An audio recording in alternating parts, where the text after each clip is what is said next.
राजधानी भोपाल में नेता प्रतिपक्ष उमंग सिंघार ने प्रेस वार्ता कर चुनाव आयोग पर गंभीर आरोप लगाए हैं। उनका कहना है कि मध्य प्रदेश में फर्जी जनादेश के आधार पर बीजेपी सरकार बन रही है और चुनाव आयोग की भूमिका सवालों के घेरे में है। पिछले आप देख रहे हैं कि राहुल गांधी जी ने जिस प्रकार से वोट चोरी को लेके बिहार का मामला उठाया, बेंगलोर को लेके उन्होंने उदाहरण दिया कि किस प्रकार से चुनाव आयोग की मिली भगत से भारतीय जनता पार्टी चाहे केंद्र में हो या प्रदेश के अंदर सरकारें बना रही है। इसी तारतम्य में हमने मध्य प्रदेश के बारे में चीजें समझी, किस प्रकार से वोट चोरी करके सरकार ने मध्य प्रदेश के अंदर फर्जी जनादेश लेकर मध्य प्रदेश में भारतीय जनता पार्टी ने अपनी सरकार बनाई और इसमें चुनाव आयोग की क्या भूमिका रही। चुनाव आयोग ने किस प्रकार से भारतीय जनता पार्टी की सरकारें बनाने के अंदर अपनी अहम भूमिका निभाई। तो मैं समझता हूं कि जहां चुनाव आयोग कहता है कि हम पारदर्शिता रखते हैं, सभी पार्टी हमारी मेंबर होती है, जिनको हम कोई भी जब चुनाव प्रक्रिया होती है ट्रांसपेरेंसी के साथ विधानसभा से लेकर लोकसभा स्तर तक हम हर पार्टी को सूचियां देते हैं। लेकिन ये सूची देने में ही गड़बड़ी है, मतदाता सूची देने में ही। कौन सी सूची पार्टियों को देते हैं मतदाता सूची और कौन सी नहीं देते, और कैसे वोट बढ़ाए जाते या काटे जाते, ये मैं आपको बताना चाह रहा हूं। मध्य प्रदेश सूची में हेराफेरी किस समय हुई? 5/1 को प्रस्तावित अंतिम सूची प्रकाशित हुई। कुल मतदाता थे 5,39,87,876। द्वितीय हुई, इसके अंदर 7 महीने के अंदर 4,64,000 मतदाता रहे और अंतिम सूची प्रकाशित हुई जिसके अंदर 16 लाख यानी 2 महीने के अंदर इतने वोटर बढ़ गए। क्या इसकी जानकारी आपने राजनीतिक दलों को दी? क्या इसकी जानकारी आपने विधानसभा लड़ने वाले प्रत्याशियों को दी? ये मैं आपको इस बारे में बताना चाहता हूं। सेकंड, नेक्स्ट, ये इस प्रकार से मतदाता किस प्रकार से बढ़े आपने देखा कि 2 अगस्त 2023 में चुनाव थे आपके नवंबर के अंदर और अचानक 2 महीने के अंदर इतनी बढ़ोतरी क्यों? मतलब हर दिन लगभग 26,000 वोट बढ़े। नेक्स्ट, ये सब क्यों हुआ, कैसे हुआ? इलेक्शन कमीशन का मैंने आपको एक पत्र जारी किया है, इसमें स्पष्ट है कि इलेक्शन कमीशन ने, आप पढ़ेंगे तो इसमें स्पष्ट है कि किस प्रकार से हेराफेरी की। ये 9 जून 2023 का है। इसमें स्पष्ट है कि this supplement shall not be put on the website और शेयर्ड विद एनीबडी। इसके ऊपर ए वाले इसमें लिखा है कि ऑल द एप्लीकेशन फॉर्म 678 1/1/2023 और 1/4/2023 the qualifying date received up to 30 June and advance application with respect 1 July as the qualifying date shall be dispose and update the ER database is being done under the continuous updation. मतलब जो दावे आपत्ति होती है 6 के अंदर होता है कि कैसे नए वोटर को जोड़ना, कैसे साथ में आपका मृत और डुप्लीकेट वोट हटाना। तो आपने देखा कि इलेक्शन कमीशन ने 9 जून 2023 को ये छत्तीसगढ़, मध्य प्रदेश, मिजोरम, राजस्थान और तेलंगाना के लिए लेटर निकला है। ये उसमें पूरा स्पष्ट है, मैं आपको इसकी कॉपी भी अवेलेबल कराऊंगा। तो आपने 1 जुलाई तक तो आपने पूरी अपडेट कर दी, 30 जून तक, लेकिन 30 जून के बाद 30 जून के बाद आपने क्या करा कि जो सूची थी सप्लीमेंट्री जिसके अंदर वोट बढ़ाए गए, वो सूची आपने नहीं दी और इलेक्शन कमीशन ने क्लियर लिखा है कि ना इसको वेबसाइट पे डाला जाए ना किसी को दी जाए। तो इसका मतलब कि चुनाव आयोग खुद चोरी करवा रहा है। चुनाव आयोग खुद प्रदेश के अंदर प्रदेशों में सरकारें बनवा रहा है। मध्य प्रदेश के अंदर भी इस प्रकार से चोरी हुई। तो ये इसी प्रकार 5 राज्यों को लेकर किस प्रकार से रहा, ये मैंने आपको बताया। इसकी मैं कॉपी आपको क्लियर है कि 9 जून का स्पष्ट आदेश था 5 राज्यों के लिए। नेक्स्ट, एक चुनाव आयोग ने के बेस पे मुख्य निर्वाचन अधिकारी मध्य प्रदेश ने एक ऑर्डर निकाला। ये निकाला 2/12/2022 को कि 8.5 लाख नकली वोटर को हटाने का किया जाएगा।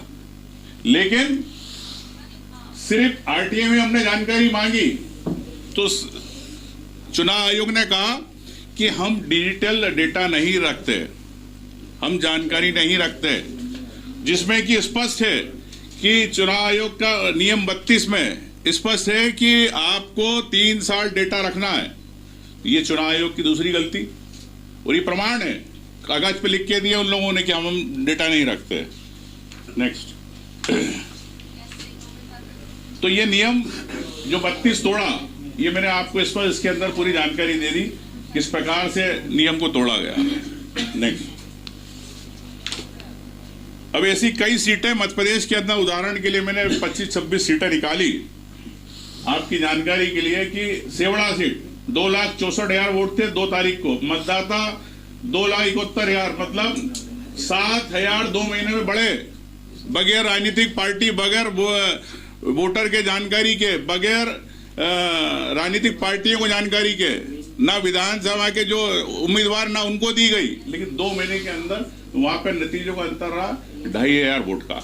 इस प्रकार से ग्वालियर दक्षिण, करेरा, मुंगावली, सुर्खी, छतरपुर, गुनौर, चित्रकूट, योनतर, मऊगंज, गोड़, थ्योनी, ये पूरी सीटें हैं जिसके अंदर आप देख सकते हैं नतीजे रहे 5,000, 6,000। यहाँ 6,000 से अगर नतीजों का अंतर रहा तो 16,000 वोट बढ़े। तो ये अगर यहाँ पे 5,000 का अंतर रहा तो 11,000 वोट बढ़े।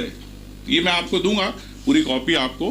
तो नेक्स्ट, ये सब सीटों की आपको मैं जानकारी दे रहा हूं कि किस प्रकार से चुनाव आयोग ने जो वोट बढ़ाए किसी को जानकारी दी नहीं। नेक्स्ट,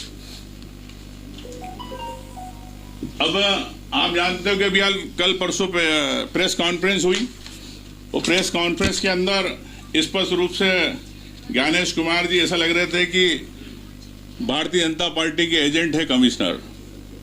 जिस प्रकार से बोल रहे थे कि सीसीटीवी की हम जानकारी नहीं दे सकते, पोलिंग पे जानकारी, भाई जो पब्लिक डोमेन पे है आप वोटिंग करा रहे हो उसको आप क्यों नहीं दे सकते। तो ये कई चीजें हैं। तो मैं समझता हूं कि चुनाव आयोग संवैधानिक जो उसकी ड्यूटी है उससे भाग रहा है। अब मैं कहना चाहता हूं कि अब एक तरफ चुनाव आयोग कहता है कि हम वोटर की जानकारी उसके वेबसाइट पे देते हैं, वोटर अपनी ईपिक नंबर से देख सकता है, लेकिन वोटर पूरी लिस्ट नहीं देख सकता। अगर राजनीतिक पार्टी देखना चाहे या कोई आम व्यक्ति पूरी वोटर लिस्ट अपने बूथ की देखना चाहे तो वो चुनाव आयोग नहीं देता। चुनाव आयोग ने सुप्रीम कोर्ट में कहा कि डेटा ज्यादा होता है, फोटो ज्यादा रहते, इसलिए हम नहीं दे पाते। लेकिन आप राजनीतिक पार्टी को दे सकते हो जो चुनाव लड़ रहा, जो उम्मीदवार है उसको।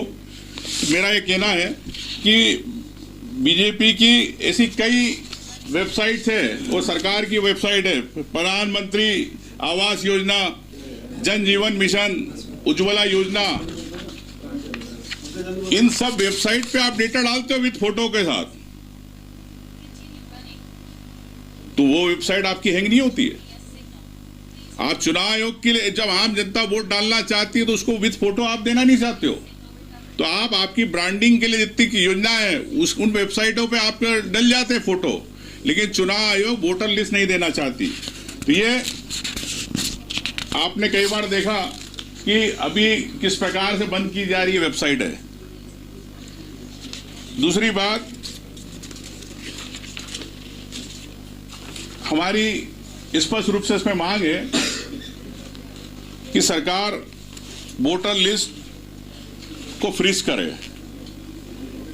कि जब आपने दावे आपत्ति का दिन आखिरी दिन होता है, जब उसके बाद जो फाइनल सूची बनती है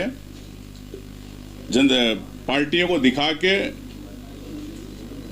राजनीतिक पार्टियों को, उम्मीदवारों को दिखा के, उसके बाद आप उसको फ्रीज करना चाहिए। आप आखिरी 24 घंटे तक जब वोट डलने वाले रहते, जब तक आप उसके अंदर नाम जोड़ते रहते हो, जब कैंडिडेट के पास आती है, उम्मीदवार के पास आती है, पोलिंग एजेंट को जब देते हैं तो उसकी वोटर लिस्ट अलग होती है, और जो आपने 6 महीने पहले निकाली वो वोटर लिस्ट अलग होती है। कई नाम डिलीट होते हैं, तो वहां पे पीठासीन अधिकारी कहता है चुनाव वाला कि भैया ये नाम नहीं, वोट नहीं डाल सकता। तो मैं आपसे कह सकता हूं कि किस प्रकार से भारतीय जनता पार्टी ने लोकतंत्र की हत्या की प्रयास किया। रीडेबल फॉर्मेट आपको देना नहीं चाहती, एकदम आप डिजिटल इंडिया की बात करते हैं, लेकिन रीडेबल फॉर्मेट आप क्यों नहीं देना चाहते हो? तो इस प्रकार से भारतीय जनता पार्टी ने प्रदेश में किस प्रकार से यहाँ सरकार बनाई, और मैं कह सकता हूं कि ये सरकार, मध्य प्रदेश की सरकार सिर्फ और सिर्फ चुनाव आयोग के कारण बनी है, जनता के जनादेश के कारण नहीं बनी। ये मैंने आपको प्रमाण दिए कि अब चुनाव आयोग बड़ी बड़ी प्रेस कॉन्फ्रेंस कर रहा है, लेकिन जो आपके लेटर निकाले, क्या कमिश्नर, इलेक्शन कमिश्नर, क्या ये लोग, इनकी जवाबदारी नहीं है? क्या इनको इस्तीफे नहीं देना चाहिए? मैं चाहता हूं कि राहुल गांधी जी ने जो बात उठाई है वो न्याय की बात है, आम जनता की बात है, आम वोटर की बात है, इस देश के लोकतंत्र को बचाने की बात है। तो राहुल गांधी जी अपनी बात पे अडिग है, लेकिन चुनाव आयोग जिस प्रकार से हेराफेरी करता है और हलफनामे की बात करता है, माफी मांगने की बात कराते हैं राहुल गांधी को, मैं कहता हूं चुनाव आयोग को माफी नहीं मांगे। अब चुनाव आयोग तो तीनों कमिश्नर इस्तीफा दे। आपने ये लेटर निकाले, इसके अलावा मैं आपको एक और लेटर बताना चाहता हूं कि एक लेटर और निकाला इन्होंने, सेम लेटर ये निकला है, ये भी 9 जून का। इसमें लिखा एक्सेप्ट छत्तीसगढ़, मध्य प्रदेश, मिजोरम, राजस्थान, तेलंगाना, इनको छोड़ के सेम यही भाषा, यही चीज कि किसी को नहीं दी जाए, ना वेबसाइट पे डाली जाए, ये भी चुनाव आयोग ने निकाली है। तो चुनाव आयोग के ये कागज, ये प्रमाण क्या गलत है? इससे स्पष्ट होता है कि आप खुद ही चोरी करवा रहे हैं वोटों की, आप खुद ही वोट बढ़वा रहे हैं, लेकिन आप देना नहीं चाहते। यही मैं आपसे कहना चाहता हूं कि इस पे भारतीय जनता पार्टी को तत्काल एक्शन लेना चाहिए और चुनाव आयोग को अपने राहुल गांधी जी से अब माफी मांगना चाहिए।